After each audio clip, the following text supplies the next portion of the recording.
Yan, ayan, ito. Kumusta po kayo mga kapalaboy? Napadaan po ako dito sa Divisoria. Divisoria dito sa Hong Kong na marami mabibiling mga sapatos na original.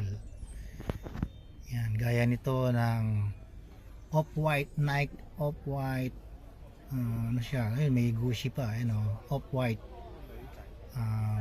Vapor Max Off-White siya. Nagkakahalaga yan sa Hong Kong dollar ng maabot ng 5,000 Hong Kong dollar, pero ito nabibili ko lang ng 250. Yan, may Gucci, hindi ko na tinanong. Tapos meron yan, mga sapatos Nike. Nike din yan, original. Mga bargain po siya ng mga second hand. Divisoria, yan, Nike. Divisoria dito sa Hong Kong. Kung sa Pilipinas may Divisoria, Changi, meron din dito mga second hand na po siya, pero mga original po makikita ng sapatos. Yan, Nike. Gaya yan. Adidas pa, nakakita niya Adidas kanina. Yan, Adidas. Murang-mura lang mga bibili dito, mga ganyan na dito sa Hong Kong po. Kaya yan, mayroon pang Terminator na napakalaking bakal siya. Terminator figures, mga pang display. Mayroon kayong shop sa Pilipinas na na toy shop. Napakamura ito, second hand na po ito, binibenta lang po ito siguro baka Terminator to. Hindi ko na ako tinanong kung magkano ang presyo nito.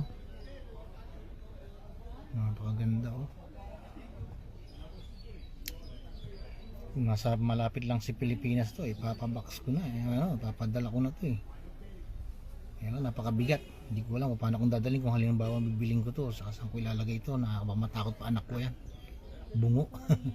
Ito sa isang shop pumasok ko, mayroon pang tawag ito, toys. Toys, ayan. Dito lang po yan sa Siam-Shu po, Hong Kong.